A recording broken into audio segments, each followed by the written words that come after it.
Olá, pessoal, bom dia. Pessoal, eu sou a Marina, sou professora aqui na FE, acho que muitos de vocês já me conhecem, né? Eu vou fazer a moderação da palestra da Natália Menezes. A Natália é formada em administração, formou aqui na minha turma junto comigo em 2014, né? E não só formou, como também morava comigo junto, então é um prazer enorme ter você aqui hoje. Muito obrigada, né, por estar aqui com a gente. O tema da palestra, então, gestão de marcas icônicas. A Natália é gerente de marketing da Todd, né, da marca Todd. Bom, a palavra é sua, então. Obrigada, Má. Obrigada. Bom dia, pessoal. Tudo bem? Ó, vocês vão precisar tomar um cafezinho aí para participar desse papo, hein? Eu quero vocês mais animados. Bom dia! Bom dia! E aí, agora sim. Eu sei que tá cedo, mas vamos lá. Acho que o papo vai ser gostoso. Falar de marketing é sempre um papo gostoso, né? Então, primeiro, deixa eu agradecer o pessoal da FEA e a Marina pelo convite. Vocês não têm ideia o quanto me enche de orgulho e eu me sinto lisonjeada de estar aqui falando com vocês. 10 anos atrás eu estava sentada aí, eu era uma das alunas da FEA, né? Então é muito legal a gente poder ter essa oportunidade de olhar para trás e ver tudo que a gente conseguiu construir e aprender ao longo desses últimos anos. Vou dividir um pouco com vocês o que eu aprendi, então, nessa primeira década aí da minha carreira trabalhando com marketing. Bom, primeiro vou me apresentar, né? Meu nome é Natália Menezes, como a Marina falou, eu me formei aqui, né? Tá a prova aqui, o professor Tabajara, nosso paraninfo. O que foi essa reação? Vocês não gostam do Taba? Que isso, eu adoro o Taba. Ele foi o nosso paraninfo. Durante o meu tempo aqui na FEA, eu participei da Junior FEA por 2 anos também. Eu liderei o primeiro projeto internacional da Júnior, a gente ganhou o Juicy com o projeto, faz muito tempo isso. Também durante meu tempo aqui, eu consegui ganhar uma bolsa da USP para ser a primeira aluna da FEA a estudar na King's College, em Londres. Foi onde eu fiz um dos semestres da minha graduação. E falando fora de faculdade, né, eu sou super apaixonada por viagens, eu adoro o mundo do entretenimento, adoro fotografia, adoro yoga e sou apaixonada por esses 2 meninos ali que moram comigo, dividem apartamento comigo hoje. Bom, vou contar para vocês brevemente sobre a minha carreira até aqui, né? E depois, no final, a gente também vai deixar espaço para perguntas e fiquem à vontade para perguntar o que vocês quiserem. Eu comecei a minha carreira trabalhando com a marca Snickers. Eu era trainee de marketing naquela época. E eu lembro que o diretor de marketing chegou para mim com uma folha em branco e falou: esse é o seu projeto. Eu falei: como assim? Esse é o meu projeto. Ele falou: bom, hoje a marca Snickers só tem um SKU e a gente precisa inovar, a gente precisa expandir o portfólio. Você precisa ir para o México, entender o SKU que eles estão fazendo por lá e trazer para o Brasil.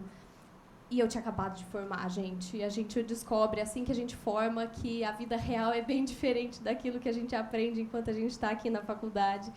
Então, para mim, foi uma oportunidade muito legal de ver um projeto sair do papel de ponta a ponta, né? Então, eu fui para o México discutir com eles desde qual que é o tamanho do container que a gente vai trazer esse produto para o Brasil, até quantas barras tem que ter por caixa, qual que é a estratégia de vendas, qual que deveria ser o preço, quantas toneladas a gente vai vender do produto.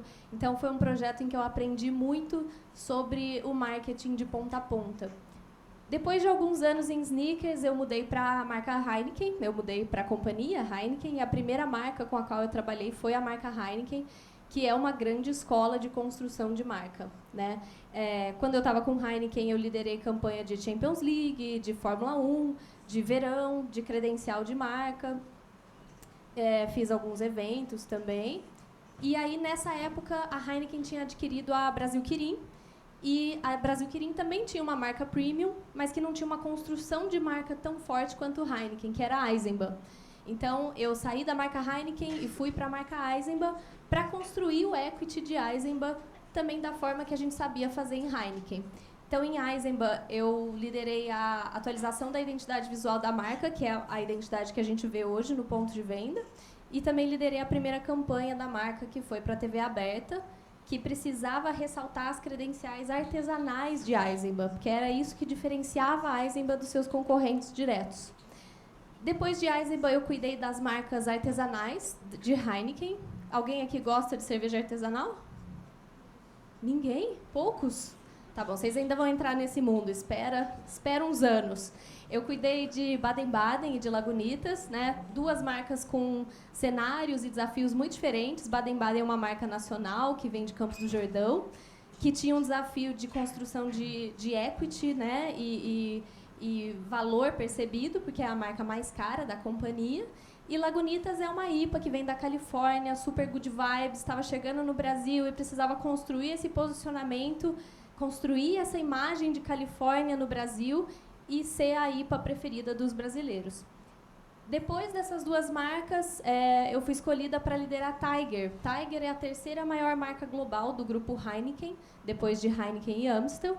É uma marca que nasceu na Singapura, que é muito forte na Ásia. Para quem já viajou para a Ásia, deve ter visto Tiger por lá. E foi a primeira vez que Tiger cruzou para o Ocidente. Então, o nosso desafio também teve muito a ver com como que a gente ocidentaliza essa marca sem perder o que é a essência dela.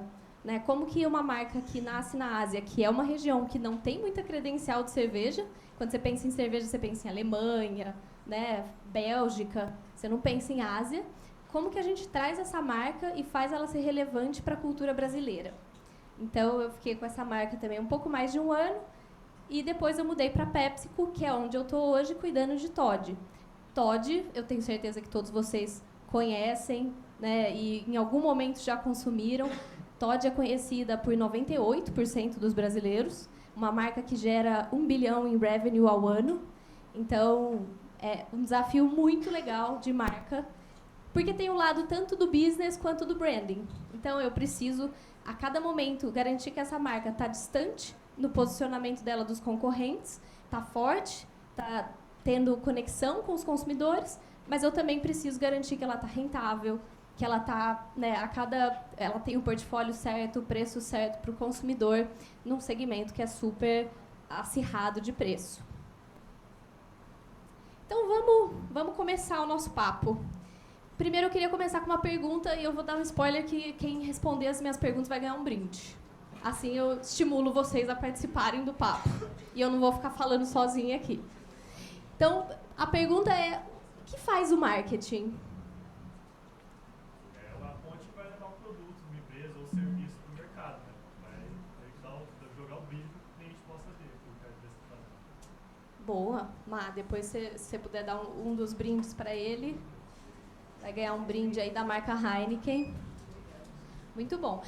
O que eu queria estimular um pouco com essa pergunta é que, geralmente, se você for perguntar para os seus amigos, né, gente que não é tão do mundo da administração, do mundo do marketing, o que faz o marketing, é muito provável que eles vão te responder, faz evento, né, faz umas campanhas legais na televisão, faz peça de comunicação. E aqui eu estou colocando exemplos, de fato, de coisas que eu fiz. Né? Sim, eu já liderei evento. Recentemente eu lancei a collab entre Toddy e Best Whey, então agora existe um Whey Protein sabor Toddy no mercado. Assim a gente traz mais consumidores para a nossa marca. Experimentem, tá uma delícia. Tá? Vocês vão achar na Droga Raia Drogazil também. E a gente aprova peça de comunicação. Mas, na verdade, o marketing ele vai muito além disso. Ele vai muito além da comunicação. Eu acho que o exemplo que a gente sempre usa no mundo corporativo é que o marketing ele é tipo o dono da lojinha, como essa moça ali.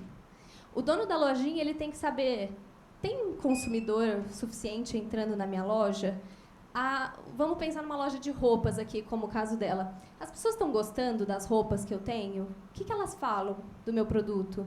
Eu estou seguindo as tendências da moda no meu produto? Abri uma outra lojinha mais para baixo aqui na rua, o preço deles é diferente do meu? O meu produto está demorando muito para sair da minha loja, porque isso é dinheiro parado. Né? Qual que é o meu preço? Qual que é o preço do vizinho? Então, tudo isso é responsabilidade do dono da lojinha. E o dono da lojinha é o marketing. Então, eu sempre gosto de falar um pouco esse exemplo do iceberg. Né? Eu acho que tem uma parte do marketing que é o que todo mundo vê, que é o produto que você vende, a inovação que você lança no mercado, a carinha da marca, né? A identidade visual da marca, como ela comunica, mas tem uma parte muito maior e muito mais divertida, que é fazer essa estratégia por trás. Qual que é a estratégia da marca? Qual que é a estratégia de portfólio da marca ou da companhia, né, em termos de quantas marcas você vai ter dentro da companhia? Qual que é a estratégia de crescimento da empresa? O que está acontecendo no segmento? O que os concorrentes estão fazendo? O que os consumidores buscam? Você tem que saber tudo isso daqui para chegar na parte de cima, né? E essa é a riqueza do marketing. No final do dia, essas coisas elas são como várias engrenagens trabalhando juntas. Se uma estiver girando para o lado errado, não vai funcionar. Não vai funcionar mesmo. E aí eu queria passar um exemplo aqui com uma das marcas que eu já trabalhei com vocês, para a gente ver se essas coisas estão conversando, tá? Então vamos pensar em sneakers. O que é o produto? É uma barra de nougat, caramelo, amendoim, coberta com chocolate. É uma barra parruda. Não sei vocês, eu não consigo comer um sneakers inteiro. É bem forte, né? Sustenta mesmo. Como que a marca se comunica? Você não é você quando está com fome. Isso é uma big idea extremamente rica. Como que a gente sabe se uma big idea é rica? Você pode executar ela de diversas formas. Não só em comunicação TV, você pode fazer isso em social, você pode fazer isso no out of home, você pode fazer isso no ponto de venda. Isso é uma ideia rica. Como que ela inova? Ela ainda inova no formato de barra de chocolate. Talvez ela coloque um sabor no nougat, talvez ela troque o amendoim por uma amêndoa, mas ela se mantém aquilo que é o território da marca dela, o produto dela. E qual que é a identidade visual dessa marca? Bom, ela tem o fundo marrom, que remete ao chocolate.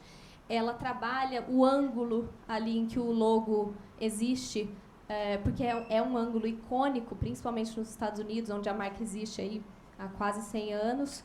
Ela trabalha o azul, o vermelho, o branco, que também associa a uma marca americana. Então, isso é um pouco da semiótica da marca. E se a gente for olhar aquela parte de baixo lá do iceberg? Vamos começar do mais amplo até chegar no mais específico. O que estava acontecendo no segmento de chocolate? E aqui eu estou dando um exemplo baseado aí em alguns anos atrás, quando eu trabalhei com a marca, tá? O segmento de chocolate no Brasil, 70% dele era feito pelo que a gente chama de consumo futuro. O que é consumo futuro? Barra e caixa de bombom. Isso porque os brasileiros têm costume de, né, quebrar a barra ali, pegar um pedacinho. Eu como uma barra inteira, já não só um pedacinho. Ou uma caixa de bombom para dividir com a família. E o que estava acontecendo com os consumidores? Cada vez mais os jovens passando mais tempo fora de casa, né? E às vezes querendo um momento de pausa, um momento de indulgência, matar a fome com alguma coisinha. Ok, guarda essa informação. Qual que era a estratégia da companhia nesse sentido? A Mars, olhando para o Brasil, né? A Mars é uma das maiores empresas de confectionery no mundo. Bom, eu posso fazer uma estratégia de oceano vermelho e entender que se o mercado brasileiro é barra e é caixa de bombom, eu tenho que fazer igual para participar desse mercado. Ou eu posso ter uma estratégia de oceano azul de falar, cara, eu entendo que o Brasil é sobre barra e caixa de bombom, mas eu opero aqui em vários outros países e lá a gente consegue fazer chocolate sem impulso. A gente consegue fazer chocolate sem um consumo imediato. Vamos tentar desenvolver isso no Brasil? Vamos. Para isso, quais marcas dentro do meu portfólio global aqui funcionam para essa estratégia? M&M's, né? Não derrete na mão, não derrete no calor. Twix, funciona super para comer ali no meio da tarde com um café. E sneakers, que mata a sua fome. E aí vamos falar especificamente de sneakers, então. Onde que essa marca entra no mercado? Bom, ela vai brigar com um salgadinho, ela vai brigar com uma coxinha, ela vai brigar com um refrigerante. E a gente sempre precisa ter essa perspectiva, essa visão ampla. Não só dentro do meu segmento eu brigo com uma outra barra que é quase igual à minha. Porque não é assim que os consumidores pensam, né? Então, se ela vai brigar com uma coxinha, eu preciso estar disponível onde a coxinha está. A coxinha está na padaria, eu preciso estar na padaria, né? Se o salgadinho custa R$5, esse é o limite do quanto eu também preciso custar. Porque eu quero competir com esses produtos. Então, vocês conseguem enxergar como isso conecta com o que a gente viu aqui? É um produto que mata a fome, comunicando, dizendo que você não é você quando está com fome e mostrando que depois que você come aquele produto, você volta ao normal, com uma estratégia de negócio de trabalhar impulso, trabalhar consumo imediato, trabalhar o snack. Então, essas coisas conversam, né? Conversam, faz sentido para o consumidor, ele entende para que serve o seu produto, onde a sua marca está, qual que é a cara dela, o jeito dela falar. E aí, eu acho que o que eu queria mostrar para vocês hoje um pouco é o que eu mais amo do marketing, que é o fato de que o marketing tem um lado ciência e um lado arte. E os dois são igualmente divertidos, né? Então, vou começar pelo lado ciência, afinal de contas estamos na USP, né? E depois a gente passa para o lado arte. Então, falando do lado ciência, alguém aqui já leu How Brands Grow? Do Byron Sharp? Mais alguém? Se vocês querem trabalhar com marketing ou se vocês têm interesse em entender como marcas crescem no mercado, leiam esse livro. Recomendo super. É o que as marcas usam hoje em dia como guideline de filosofia de marketing. E eu vou mostrar um pouco para vocês aqui os princípios desse livro, né? O autor chama Byron Sharp. Todos esses estudos que ele fez foi junto do Edinburgh Bass Institute. E ele quebra alguns preceitos de algumas coisas que a gente achava que sabia sobre marketing. Então, eu vou tentar passar isso com vocês aqui. Mais uma pergunta valendo mais um brinde aí. Quantas vezes ao ano um comprador médio da categoria de refrigerante compra Coca-Cola num ano? 54. Oi? 54. Gostei do número específico. Qual foi a conta que ele fez para chegar em 54? Ok, mais alguém? Você já ganhou o brinde, agora... Eu acho que é uns 200. 200, caramba, o que mais? Mais alguém chuta? Quantas vezes ao ano alguém que consome refri compra Coca? 250? 126, outro específico, quer saber a conta por trás. 226, eu ouvi? Bom, não é bem isso que vocês estão achando. Então, esse gráfico aqui, no eixo X, a gente tem a quantidade de vezes no ano que os consumidores dessa categoria compram Coca-Cola. E no eixo Y, a gente tem o percentual de consumidores. O que esse gráfico mostra pra gente? A maior parte dos consumidores da categoria compram a sua marca talvez uma vez no ano. Uma vez no ano. E aqui vocês veem que o zero é o mais alto. 30% dos consumidores da categoria não compram Coca-Cola. Como assim? Né? A marca líder. Como não 30% dos consumidores não compram? E esse é o ponto. Eu acho que, por muito tempo, o marketing ficou acreditando em lealdade, que eu tenho consumidores que me compram todos os dias, que amam a minha marca, que só consomem a minha marca. E isso não é verdade. Esse conceito de quantos % dos lares ou dos compradores da categoria compram a sua marca chama penetração. Penetração nos lares. E uma coisa que o Byron Sharp fala nesse livro é que penetração é um balde furado. O que isso significa? Sempre vai ter consumidor entrando na sua marca e sempre vai ter consumidor saindo. Se você quer crescer como marca, o importante é que tenha mais gente entrando, mais água entrando nesse balde, né, mais consumidores entrando na sua marca do que saindo dela. Então, o que isso significa pra gente no dia a dia? Em vez da gente achar, né, que, nossa, me compram 226 vezes ao ano, 54 vezes ao ano, a maior parte das pessoas precisam simplesmente vir para a sua marca, comprar ela uma vez ao ano. Então, a gente foca mais do que no passado no que a gente chama de light buyers, nos caras que têm um consumo leve da marca. Por quê, né? O que isso está relacionado? Aí os marqueteiros morrem do coração, né? Os marqueteiros old school. As marcas são substituíveis. Não existe lealdade à marca, né? Isso porque, se você não está presente no ponto de venda, se você não está visível, se você não está com o preço certo, com o portfólio certo, se você não construiu diferenciação, o consumidor vai levar outro. Imagina que você tem um churrasco da fé para ir. E a cerveja que você está pensando, você chega lá no ponto de venda e não tem ela. Ou você queria levar em lata e só tem em long neck. Você vai chegar no churrasco sem cerveja? Não. Você vai se dar o trabalho de sair desse mercado e ir atrás de um outro para ver se talvez lá tem? Ou você vai olhar ali o que tem, qual que é a melhor, o preço, e pegar uma que tá dentro do seu set de marcas e levar para o churrasco. É isso que acontece, as pessoas compram um set de marcas, elas não são fiéis a uma marca, elas podem ter marcas que elas preferem, que elas têm mais afinidade, e isso é uma coisa que a gente constrói através de diferenciação também. Mas elas não compram uma marca só. Então, as marcas têm que estar presentes no ponto de venda, com o SKU certo, com o preço certo, e construindo essa diferenciação na mente dos consumidores. E o outro ponto, né, que é o terceiro princípio do Byron Sharp, é que as memórias são frágeis. E aqui eu adoro essa tirinha do Marketunes, talvez vocês não consigam ler daí, ele fala, não estou encontrando a nossa marca de picles aqui no cérebro do meu consumidor. Como assim? Né? E aí eu tenho uma anedota para contar para vocês de um dia que eu estava comprando colchão com meu namorado, e a gente chegou na loja e o vendedor falou, você não viu a live da Probel ontem? Eu falei, não. Alguém aqui, né, tá acompanhando a Probel, assim, tão veementemente nas redes sociais? Então, acho que quem é da marca, quem é marqueteiro, acha que as pessoas acordam pensando nas suas marcas. Isso não é verdade. Então, por isso, a gente precisa ter um posicionamento muito claro, muito forte, trabalhar uma identidade visual que você bate o olho e fala, isso é Heineken, né? E isso a gente constrói com muita clareza do que é a marca e também com muita consistência. Não se constrói uma marca icônica da noite para o dia. E garantindo que essa marca está visível. Se eu chego no ponto de venda para escolher a cerveja e aquela que eu costumo comprar está lá embaixo, escondidinha, às vezes a gente não passa muito tempo na frente da gôndola tomando decisão. Eu vou dar uma olhada e falar, puxa, não tem aquela, vou pegar essa daqui e sair. Então, todas essas alavancas são alavancas que o marketing tem que trabalhar muito bem. E, em resumo, na teoria do Byron Sharp, o que isso significa?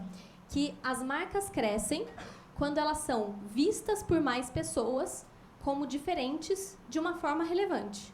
E aí, aqui do lado, eu vou mostrar para vocês, é assim que a gente mede a força da nossa marca e da marca dos concorrentes.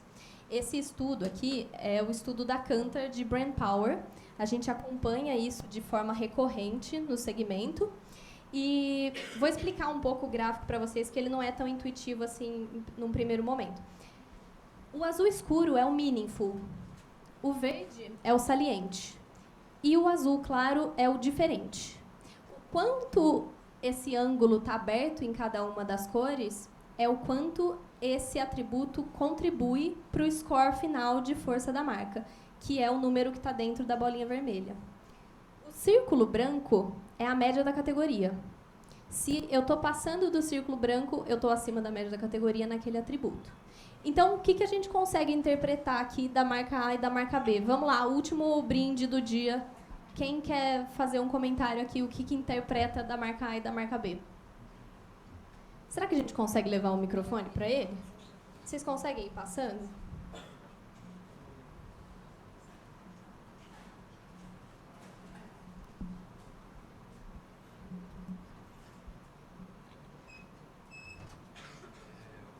Acho que não está ligado.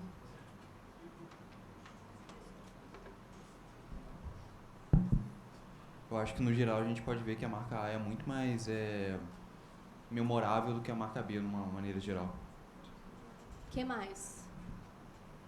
Pô, aí você me quebra. Alguém ajuda ele. O que mais vocês interpretariam aqui? A marca A está mais acima da média, realmente. Então, o que a gente vê aqui? Ó? A marca A ela está nos 3 atributos acima da média da categoria. É muito possível que essa marca seja líder de categoria, porque ela está muito acima da média nos 3. Então, assim, ela está indo bem, né? Ela funciona do jeito que ela está. Talvez ela tenha que tomar cuidado só porque ela não está muito equilibrada, então ela tem espaço ainda para construir mais diferenciação, mas ela está bem.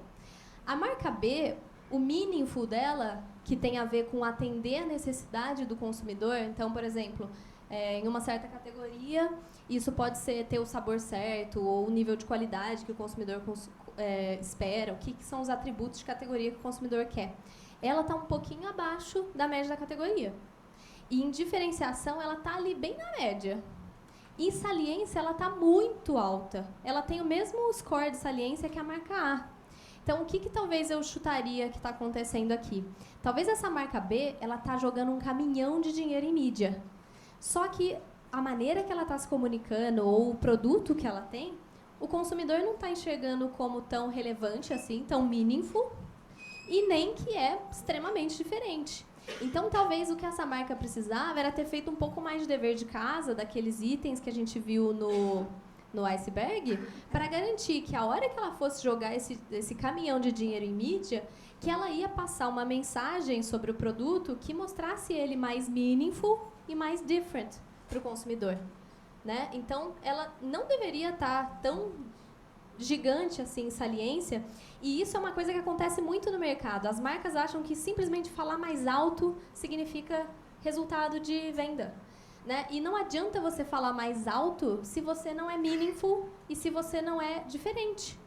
E aí, vamos falar um pouco sobre esse lado do diferente. Então, voltando para a história da ciência e da arte, ser visto como diferente tem a ver com ser uma marca icônica, tem a ver com construir essa diferenciação, né, na mente dos consumidores. E aí, as marcas icônicas, elas são aquelas que conseguem, de fato, construir cultura. Não só participar da cultura, mas elas constroem cultura.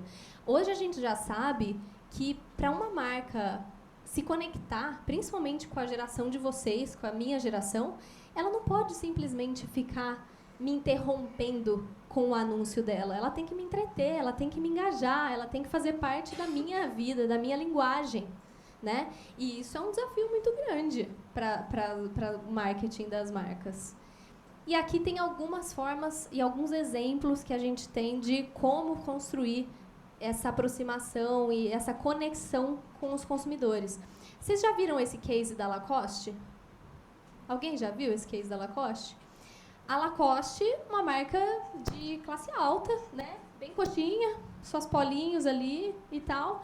Mas a Lacoste começou a perceber que ela era uma marca ostentação para a galera do funk ostentação. Assim como Juliette da Oakley é um código dessa comunidade. As polos da Lacoste começaram a ser. E o que uma marca premium, né, que fala com classe alta, geralmente faria?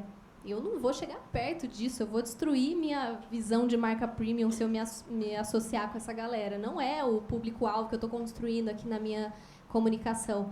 Mas, na verdade, eles fizeram o contrário. Eles falaram, cara, tá aqui um nicho de consumidor que eu posso trabalhar. E, nos últimos anos, eu tenho visto alguns estudos sobre favela, sobre luxo, sobre a galera do corre. E a gente vê que, na verdade, a galera da favela, a galera de classes sociais mais baixas, eles consomem luxo.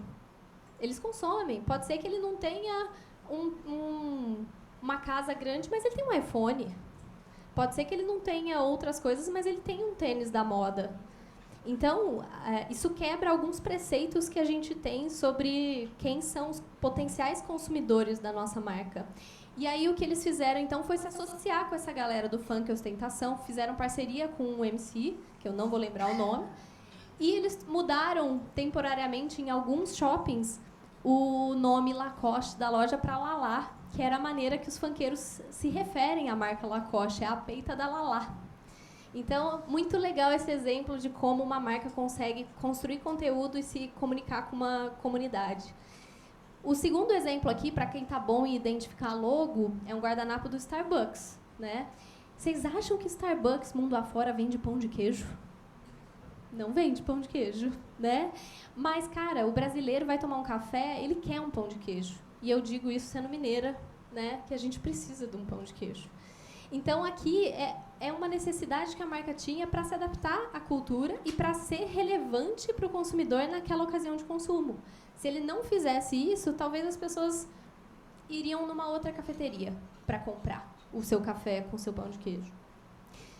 Uma outra coisa que ajuda muito a criar diferenciação é conseguir construir essa autenticidade e poder na sua marca. E, para mim, aqui, Heineken é um grande exemplo.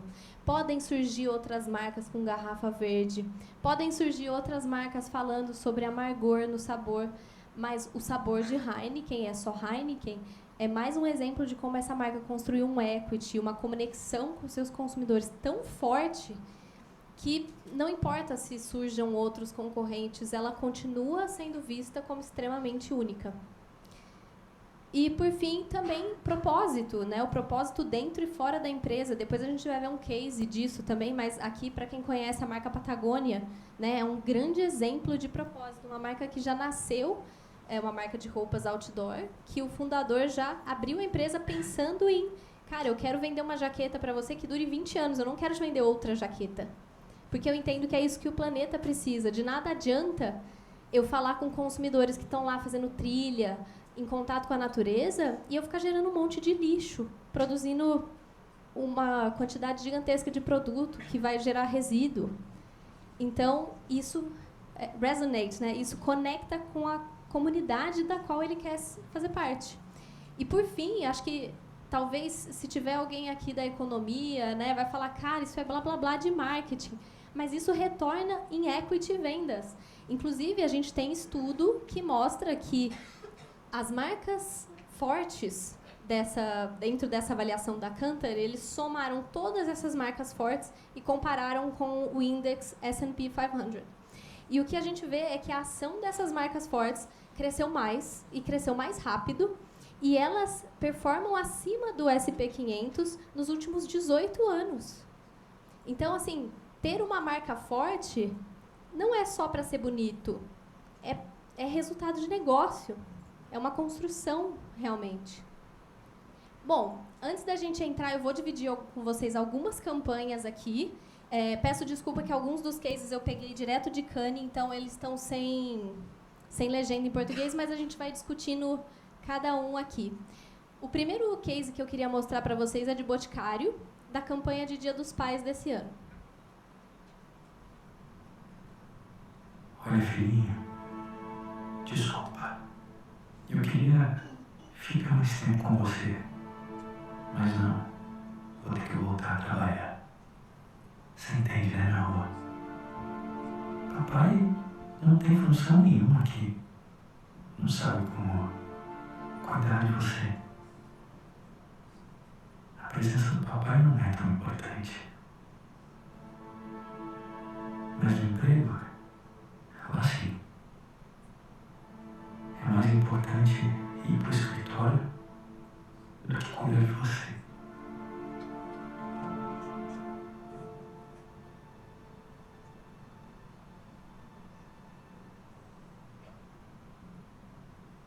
Arrepiei, mas alguém arrepiou? Eu acho que é incrível esse potencial que as marcas têm de gerar discussão na sociedade, de gerar mudança na sociedade. Um outro exemplo incrível, né? Amstel e Doritos falando sobre LGBT, né?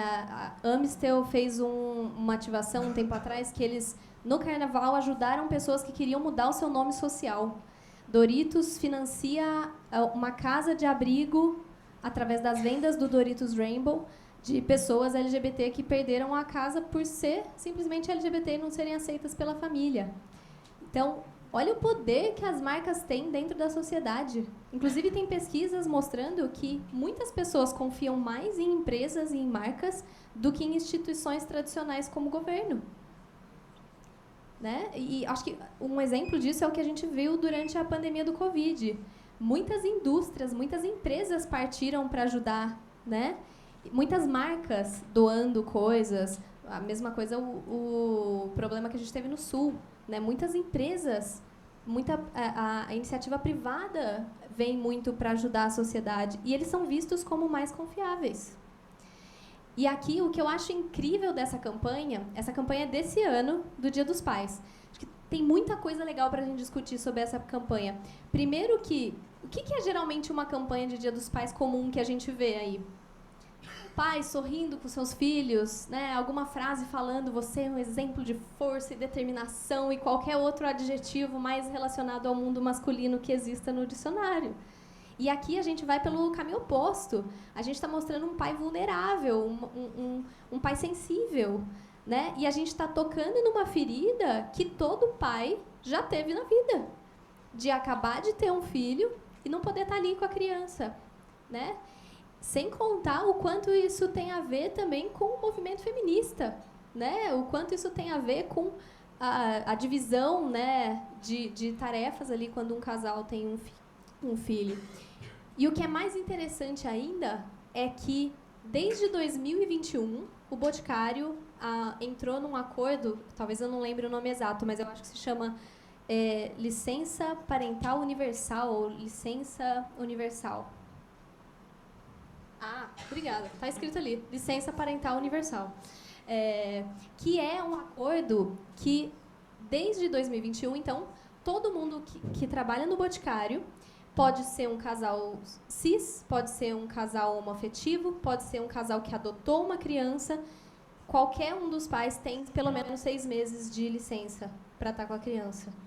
E isso é um acordo que várias empresas já assinaram e participam, e que faz com que essa campanha não seja só falar de blá, blá, blá. A empresa viveu isso dentro de casa antes de levar isso para o consumidor. Né? Assim como existiu por muito tempo, ainda existe, né, o greenwashing, de você falar de sustentabilidade, mas dentro de casa você não fazer nada, com causas sociais assim é a mesma coisa. E não demora 5 minutos para o seu consumidor descobrir que você está cheio de blá, blá, blá. Que você dentro de casa não tem nada daquilo.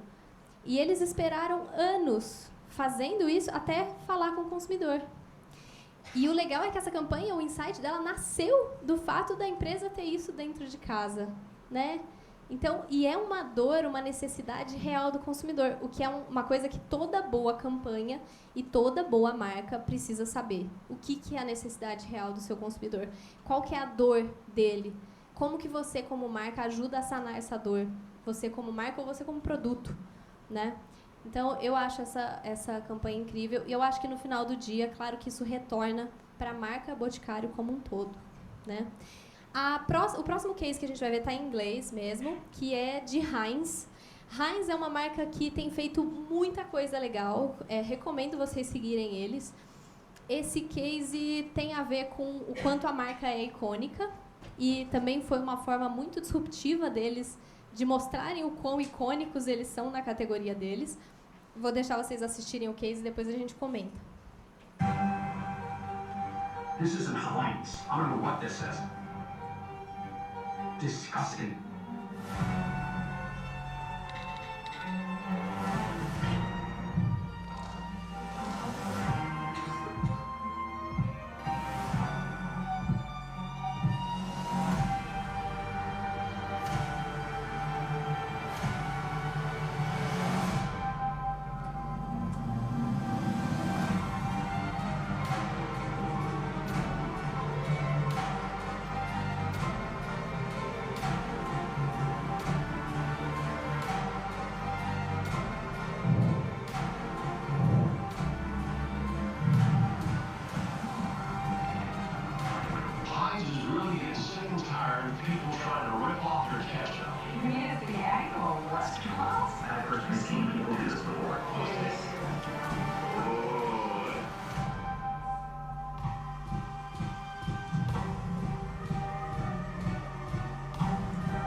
Muito legal essa campanha, né?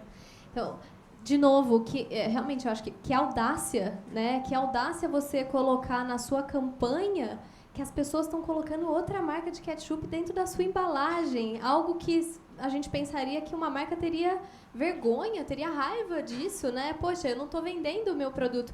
E aí, o que eu acho muito interessante desse case, de novo, se a gente pensar no iceberg, é que isso nasce de uma realidade do negócio. eu não tô vendendo tanto ketchup porque as pessoas compram Heinz e depois elas ficam preenchendo a garrafa, o vidrinho, com um outro produto mais barato.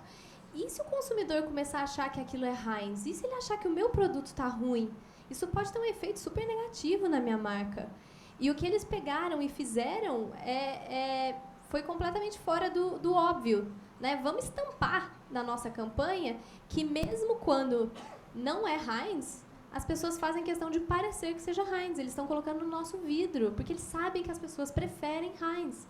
Então, uma campanha extremamente audaciosa e inovadora para mostrar que sim, a minha marca é icônica.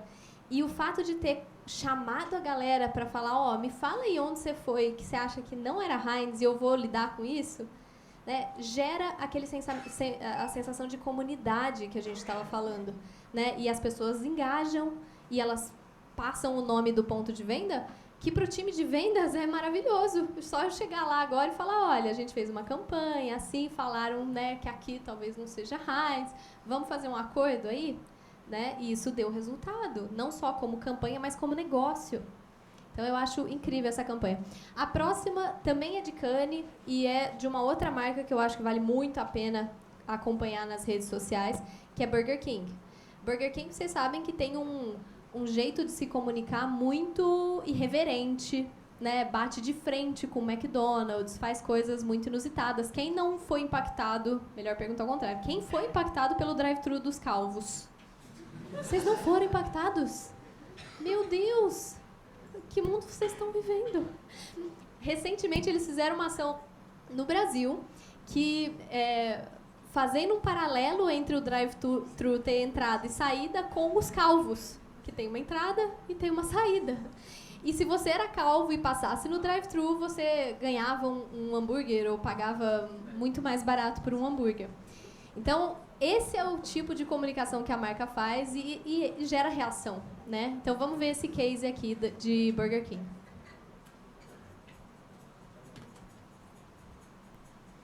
Burger King wants you to come here. Yes, to McDonald's.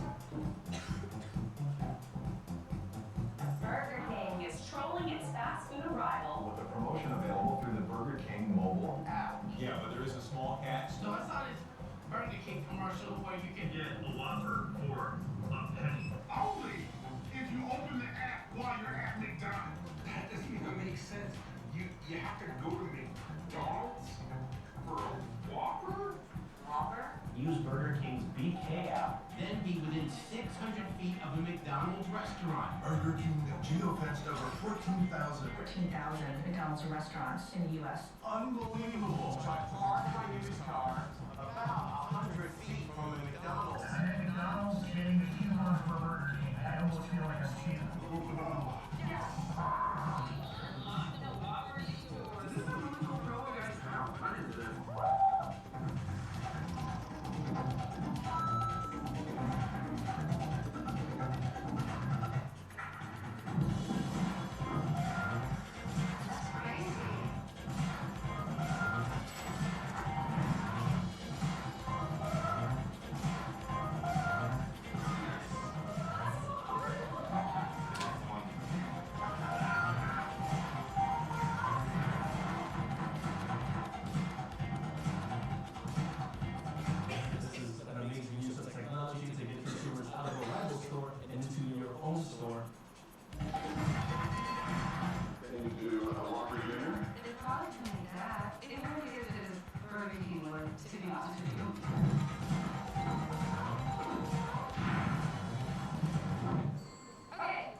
Muito inusitado, né? E, de novo, nasceu de uma necessidade de negócio, que era fazer as pessoas baixarem um app.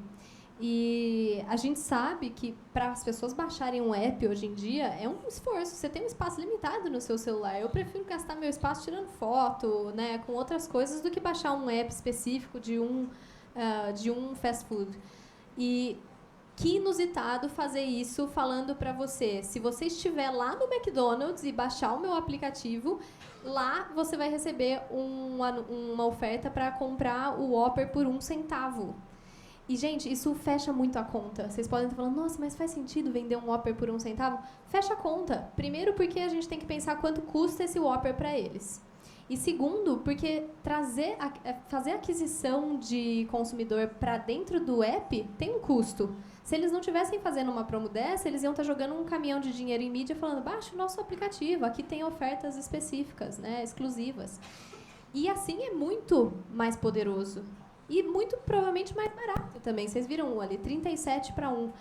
Então, sem contar a cotovelada no concorrente, né? De você fazer as pessoas irem até a loja do McDonald's para ganhar esse desconto. E esse fato inusitado, divertido, é o que faz as pessoas engajarem mais também. Se eles tivessem simplesmente falado, baixe o meu aplicativo e você compra um Whopper por 1 centavo, teria dado essa quantidade de mídia? Teria saído na TV nos Estados Unidos? Não teria.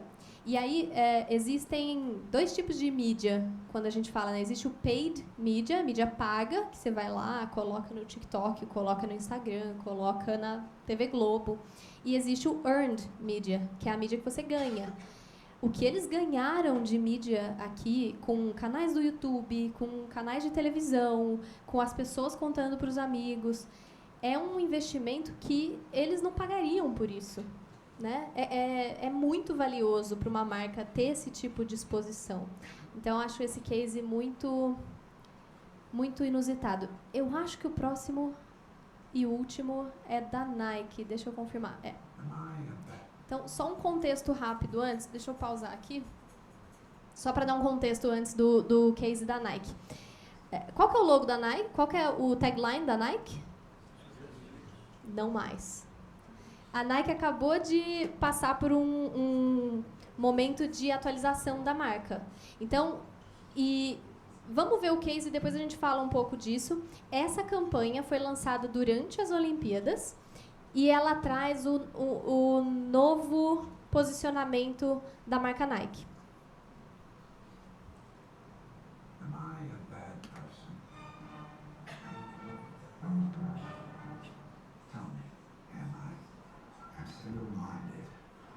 I'm deceptive. I'm obsessive. I'm selfish. Does that make me a bad person? Am I a bad person? Am I? I have no empathy. I don't respect you. I'm never satisfied. I have an obsession with power.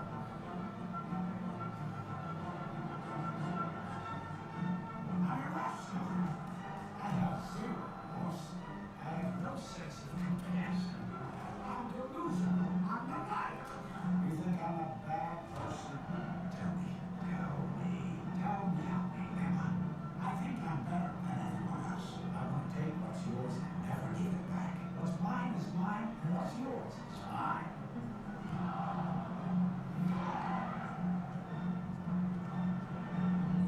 Am I a bad person? Tell me. Am I?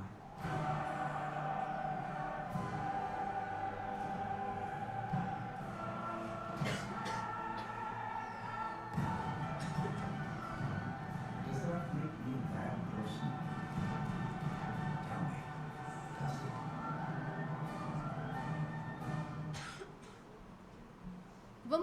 Vamos sentir a audiência aqui. Quem gostou da campanha? Pode levantar a mão. Alguém não gostou da campanha? Não? Ok. Vou falar pra vocês que a primeira vez que eu vi, eu não gostei. E eu falei, cara, no meio das Olimpíadas, a gente vendo tanto atleta mostrando um senso de sportsmanship, né, de parceiragem com os seus concorrentes, uma mensagem de unir o mundo e tal. E a Nike vem com essa campanha. E aí aquilo me deixou intrigada e eu fiquei meio obcecada em pesquisar por que a Nike estava fazendo isso. Bom, vamos falar um pouco do cenário de negócio da Nike. As ações da Nike estão em queda há algum tempo já. A Nike está perdendo espaço de mercado para Hoka, para On Running, né, que corrida sempre foi uma frente muito importante para eles. Então, tem isso. É uma marca que está perdendo a distintividade dela, o senso de diferenciação dos concorrentes está ficando um pouco para trás, em inovação também. Se a gente pensa no que virou o geral, o comum do mundo dos esportes, não é mostrar todo mundo como esportista, né? Tipo, você também pode. Eu lembro muito de uma campanha da Nike que era uma menina que estava começando a correr e eles falavam, né? Tipo, o esporte é para todo mundo é atleta. Adidas fala impossible is nothing, né? Então, hoje em dia, o comum desse mercado é dizer que todo mundo faz parte, né? Que você também pode e trazer todo mundo junto. O que a Nike fez aqui foi, né, everyone zigs, you zag. Todo mundo vai para a esquerda, você vai para a direita. Toda cultura tem uma contracultura. Todo assunto na sociedade, ele vai por um caminho até que alguém puxa para outro lado. E é assim que as tendências acontecem, né? E eu digo isso, por exemplo, nossa geração não usa meia de cano alto. A geração de vocês usa meia de cano alto. Então, eu já vi falar que se você estiver numa academia e olhar alguém com uma meia soquete, você sabe que é millennial. Se tá com uma meia de cano alto, é Gen Z. Né? Então, as gerações elas vão mudando, as conversas vão mudando, aquilo que faz sentido no momento muda. E o que a Nike fez aqui foi mudar um pouco o jogo. Afinal de contas, quando a gente olha qualquer campanha de esporte hoje em dia, os atletas, eles são sempre o quê? Heróis. A gente sempre olha para eles numa luz extremamente positiva, que eles são um exemplo, né? Olha o que é Ayrton Senna até hoje para o Brasil. Então, eles são sempre um exemplo positivo. O que essa campanha mostra? Cara, ganhar não é para todo mundo. Só uma pessoa dentro da competição vai ganhar. E aí, o que eles usam aqui são essas mesmas caras que todo mundo enxerga como heróis, e mostra as características, os adjetivos, que por muito tempo a gente associou com coisas negativas. Né? Ele fala, am I a bad person? Eu sou uma pessoa ruim? Eu não tenho compaixão por você nesse momento. O que é meu, o que é seu, eu também quero que seja meu, ele fala. E não sei se vocês reconheceram a voz que eles escolheram, também não é por acaso, nada na propaganda é por acaso. A música clássica, o drama que ela traz aqui durante as cenas, o quanto ela é sincada com as cenas e prende a sua atenção. A voz que eles usaram é do Willem Dafoe. O Willem Dafoe é um ator de Hollywood que já fez muitos papéis de vilão, e a voz dele carrega isso na fala. Então, o que eles fizeram aqui foi mostrar o lado não tão bonito, mas que existe muito no mundo da competição esportiva. E eu acho que outra coisa muito interessante dessa campanha, e do Winning Isn't for Everyone, é que essa frase ela não pega só quem faz esportes e compete em esportes. Mas vamos falar, a gente não falou que toda marca tem que trabalhar com uma verdade universal do consumidor? Todo mundo não quer vencer na vida? Isso é uma verdade universal.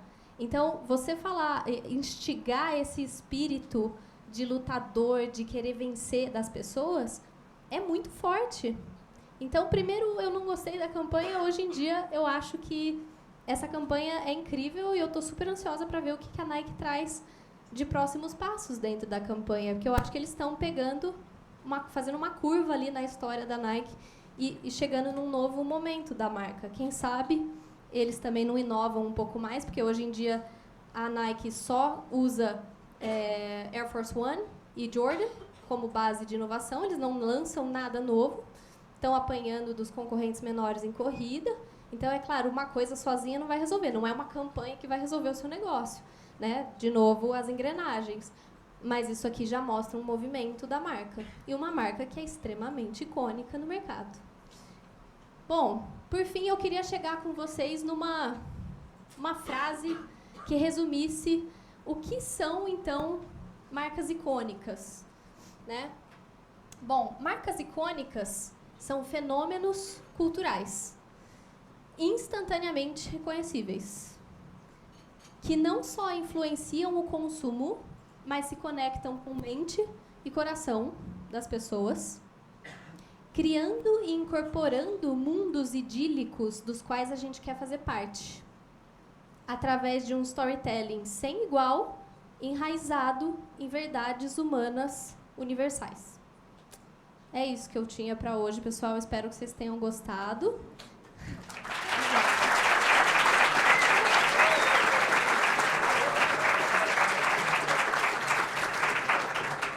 obrigada. A gente vai ter 15 minutinhos agora de pergunta. E quem quiser pode se conectar comigo no LinkedIn, é só apontar o celular ali pro QR Code.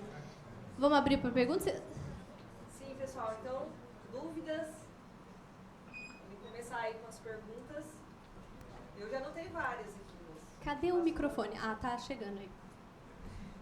Tudo bem? Bom dia. Você falou dessa diferença entre a parte estratégica e a parte criativa do marketing. Eu queria perguntar, mesmo que ambas sejam importantes, o que é mais importante para um posicionamento estratégico? Então, por exemplo, criação de campanhas, que você falou muito.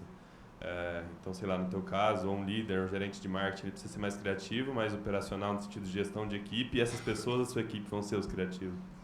Essa é uma ótima pergunta. Vou te falar um pouco da minha experiência.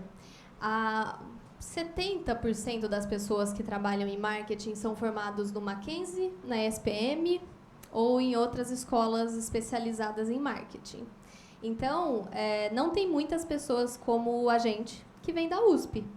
Existem, sim, às vezes eu trabalho com engenheiros, tem os fora da curva, digamos assim, mas em sua maioria, no mundo corporativo, trabalhando com marketing, é muito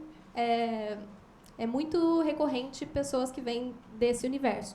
Então, são pessoas que a graduação delas é muito específica em comunicação. Eles veem em negócio também, mas menos do que a gente. Então, na minha trajetória profissional, eu sempre achei isso como um diferencial. Porque, no final do dia, pensando nessa história do dono da casinha, não importa se você está olhando para uma campanha ou se você está olhando para a rentabilidade da sua marca, para o P&L dela, né, para as contas dela, se você não tem raciocínio lógico, se você não sabe construir um método científico de essa é a minha hipótese, eu vou testar, vou coletar o resultado e vou entender o que eu faço a partir daqui, se você não sabe trabalhar dessa forma, mesmo as coisas criativas, elas não vão funcionar. Você coloca uma campanha no ar, se depois você não souber analisar o quanto deu o ROI daquela campanha, o quanto você pagou pelo impacto, está fazendo sentido, como que isso se compara com a campanha anterior. Então, eu acho que vocês saindo da USP, vocês têm o diferencial de ter esse raciocínio lógico construído.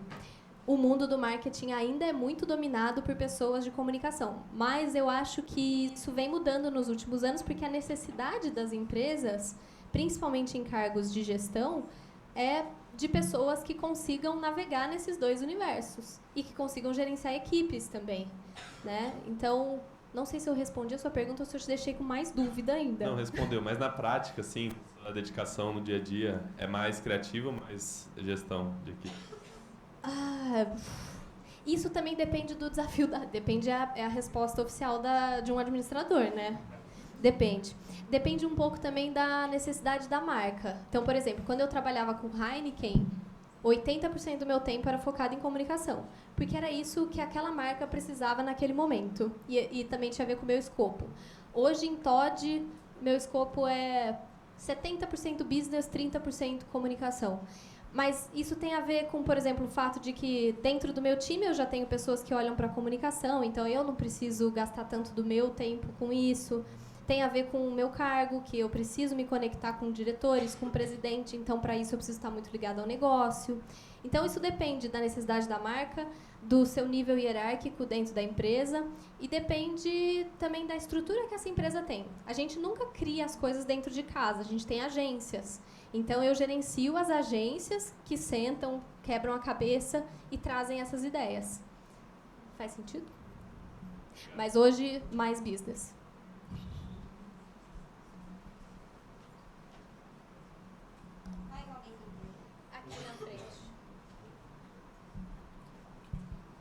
Natália, obrigado pela palestra, primeiramente. Eu queria te fazer uma pergunta, ainda puxando um gancho do que o Du falou, sobre carreira na parte de marketing. Por exemplo, uma pessoa que vai trabalhar com você na Todd, e aí até puxando a gente, o contexto da gente que é fé, que não é formado em marketing, comunicação, esse tipo de coisa.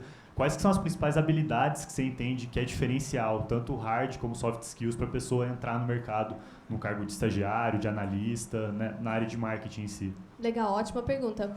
Olha, quando eu estava quase me formando na FEA, eu tinha voltado do meu intercâmbio e aqui não tinha muita opção de estágio naquela época em grandes empresas. Então, eu já enxergava que eu estava um passo atrás da galera que estava em São Paulo, porque quem estuda em São Paulo faz estágio em empresas grandes, às vezes, né, quando você está lá dentro, as pessoas já conhecem seu trabalho, se aparece uma vaga, depois eles já podem te puxar. Então, eu sentia que eu já estava assim, um passo atrás e que eu tinha que compensar isso. Por isso, eu fui para o lado dos programas de trainee. Quando eu comecei em sneakers, foi passando no programa de trainee da Mars. E, para mim, foi a maneira de ser vista, né, de sair aqui de Ribeirão e conseguir uma vaga numa empresa grande lá, em São Paulo.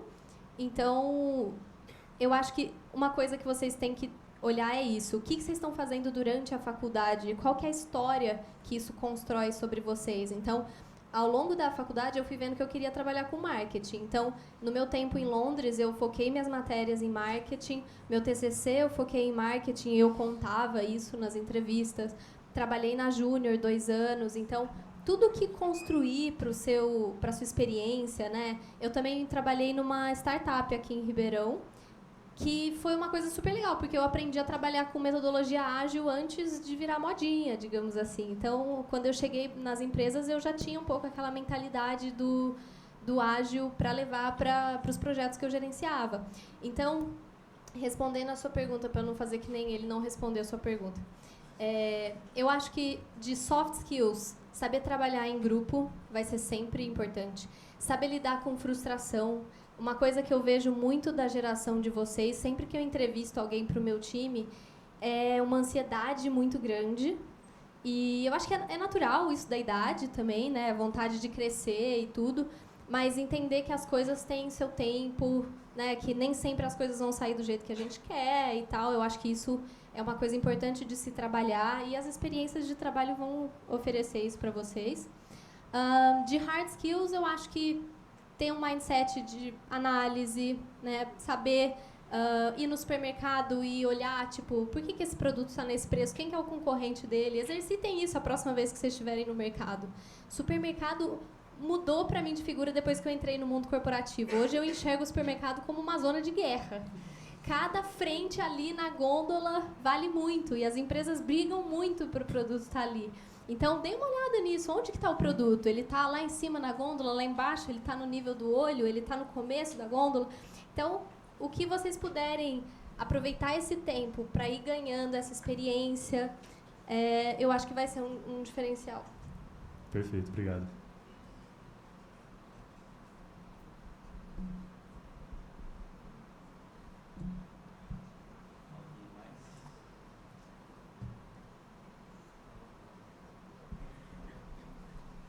Bom dia. Você falou um pouco sobre as estratégias da Sneakers, mas hoje você está na Todd, que é uma marca que a gente sabe que tem um concorrente muito grande, né? Então, eu queria saber um pouco de como são as estratégias que a Todd usa para lidar com essa concorrência. Você trabalha na Nestlé? Nem um pouco. Brincadeira. É uma marca que tem um concorrente muito grande, que é uma marca muito forte, muito reconhecida por qualidade. O brasileiro tem uma relação com o Nestlé, assim, de entender que se é Nestlé já tem qualidade. E, cara, é um segmento também que está se transformando. 2 anos atrás, o que Todd custava 2 anos atrás, hoje as marcas baratas custam. Então, nos últimos anos, a gente sofreu muito com o aumento de preço, porque não porque a gente quer simplesmente ganhar mais dinheiro, mas porque o açúcar está mais caro, o cacau está mais caro. Então, acho que o grande desafio também do marketing é como que eu regulo esse meu preço frente à concorrência. Você bem falou aí, um player que é muito grande. E por ser muito grande, também tem um poder de compra, às vezes, melhor do que eu. Então, às vezes, ele consegue chegar com um preço mais agressivo no ponto de venda. Às vezes, ele tem mais força de execução dentro da loja. Então, você vai chegar e vai ver um paredão vermelho em vez de ver um paredão amarelo. Então, acho que tem que trabalhar muito bem todas aquelas engrenagens que a gente falou. Eu quero bater de frente com eles ou eu vou comer pelas beiradas? Né? Eu tenho muitos sachês em Todd, em vez do pote plástico rígido. O sachê é uma embalagem econômica, então eu consigo chegar num price point mais agressivo. E com isso, talvez a gente consiga trazer de volta para a marca pessoas que estão hoje comprando marcas mais baratas. Então, puxa, eu preciso saber no Savenhago, qual que é o portfólio que eu deveria estar na loja, né? Qual que é o portfólio mais adequado para eu roubar essa galera de volta para minha marca? E não só em business, mas em comunicação também, né? Como que eu faço para o consumidor enxergar o valor percebido da minha marca? Porque uma coisa é preço, outra coisa é valor, né? Você consegue cobrar muito caro num produto se o consumidor enxerga valor naquilo. Então, como que eu construo o valor percebido de Toddy? Como que eu me conecto com a geração? Como que eu mostro para eles que Toddy é muito mais legal, muito mais divertida, e tem muito mais fit com essa geração do que o concorrente, né? Então, sem te dar a resposta, porque eu não posso, né? Tem muita coisa aí confidencial, mas isso faz parte das nossas discussões todos os dias. Tudo bem, obrigado.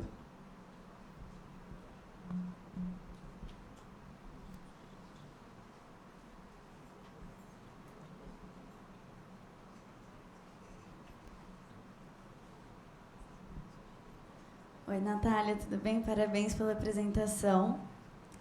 Eu queria entender melhor na parte que você comentou sobre a pesquisa que vocês fizeram de segmento, que vocês entenderam da questão da barra, da caixa de bombom.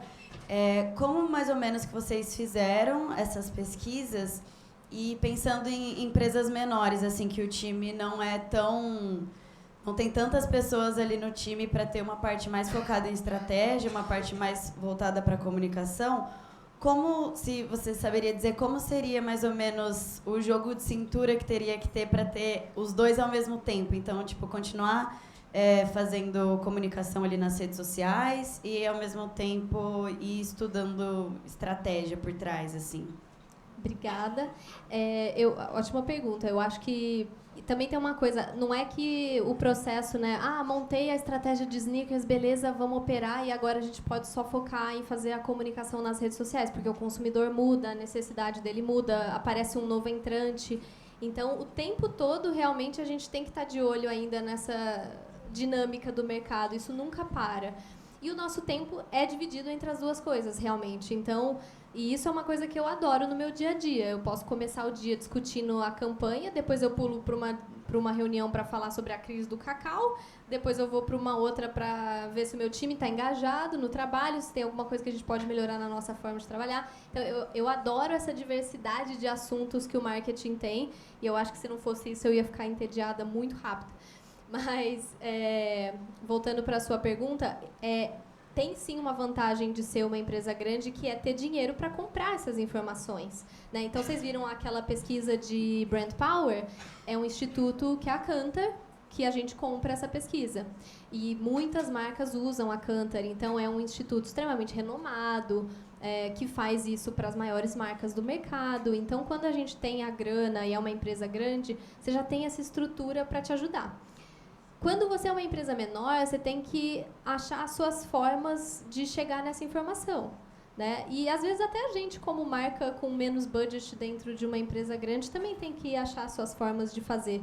Então, uma empresa grande, muito provavelmente, não vai comprar dados Nielsen, que são os dados que a Nielsen é o instituto que tudo que você passa lá no caixa, eles sabem e eles contabilizam. Então, eu sei quanto está vendendo em Ribeirão Preto de Toddy, inclusive...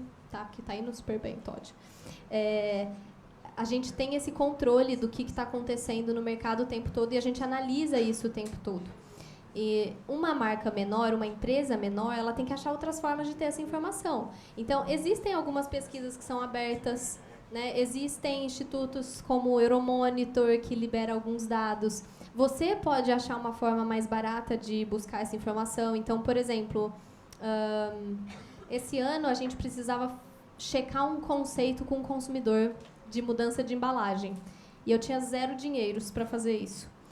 E aí, o que a gente fez? A gente pegou as pessoas que já tinham entrado em contato com o nosso saque, já consomem a marca, conhecem a marca, e a gente perguntou se eles topavam fazer uma entrevista.